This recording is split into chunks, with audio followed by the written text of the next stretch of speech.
Welcome back to History Class with Dr. W. In this lecture, we conclude our discussion of sectionalism and the growing divide between North and South leading to the Civil War. In fact, in this final lecture in this section, we talk about secession itself and the events leading immediately to it, including the election of 1860. The Democratic Party almost survived the 1850s as the lone remaining national party. Almost, but not quite.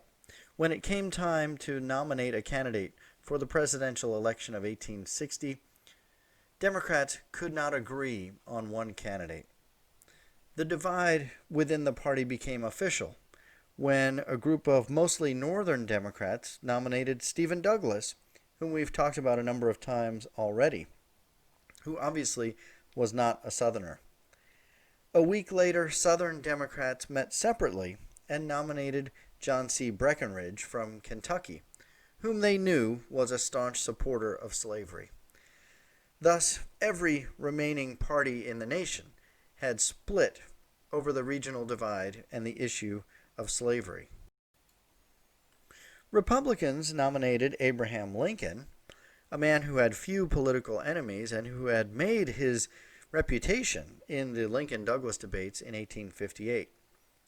And complicating matters a bit more, a fourth party, called the Constitutional Union Party, made up of the shredded remains of the Know-Nothing Party, nominated John Bell of Tennessee.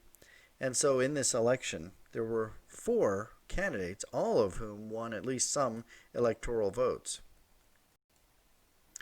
Abraham Lincoln, of course, won the election, but polling less than 40% of the popular vote in the country, and he wasn't even on the ballot in 8 southern states. Stephen Douglas won the second most popular votes, but only a handful of electoral votes.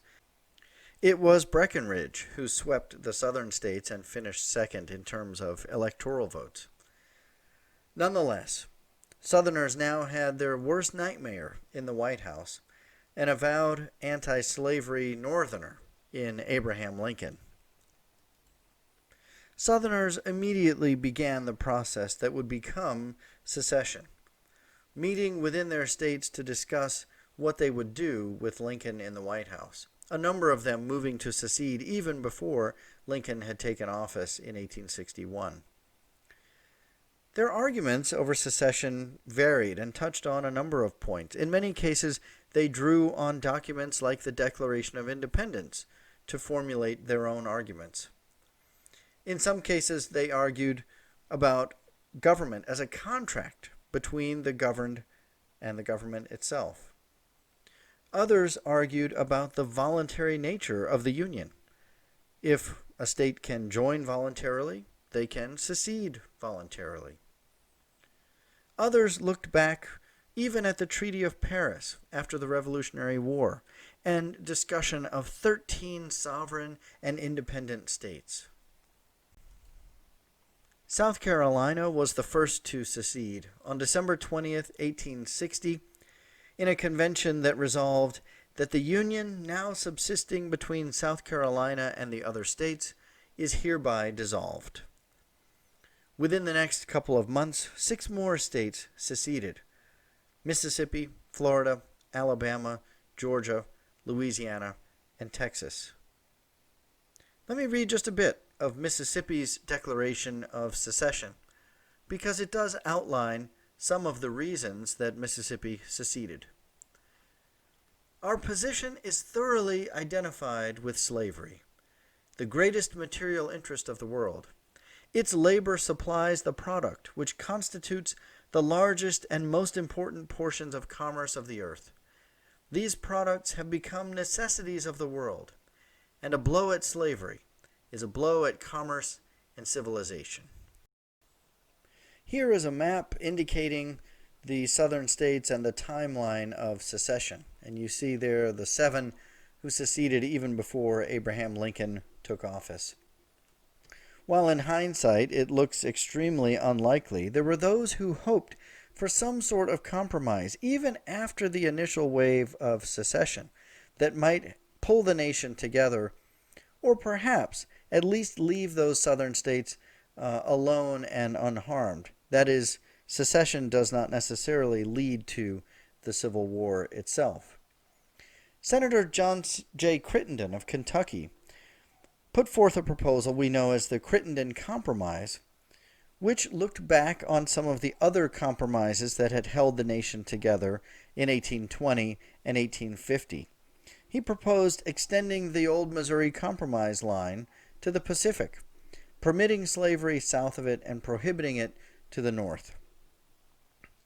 But Lincoln and others refused to accept a compromise such as this. Lincoln was unwavering on the extension of slavery into any of the new territories. Lincoln said, "On the territorial question, I am inflexible." And thus the Crittenden Compromise died, along with it any hope of a compromise holding the nation together. Even after the initial wave of secession, when Lincoln took office in March of 1861, he used his inaugural address in an attempt to hold the nation together and perhaps restore the Union peacefully. He said in part, "I hold that in contemplation of universal law and of the Constitution, the union of these states is perpetual. Perpetuity is implied, if not expressed, in the fundamental law of all national governments. It is safe to assert that no government proper ever had a provision in its organic law for its own termination. I therefore consider that in view of the Constitution and the laws, the Union is unbroken. And to the extent of my ability, I shall take care, as the Constitution itself expressly enjoins upon me, that the laws of the Union be faithfully executed in all the states. In doing this, there needs to be no bloodshed or violence, and there shall be none, unless it be forced upon the national authority. I am loath to close. We are not enemies, but friends. We must not be enemies." And yet Lincoln's words could not hold the nation together. In the same speech, Lincoln asserted that he would hold, occupy, and possess all federal property in the seceded states.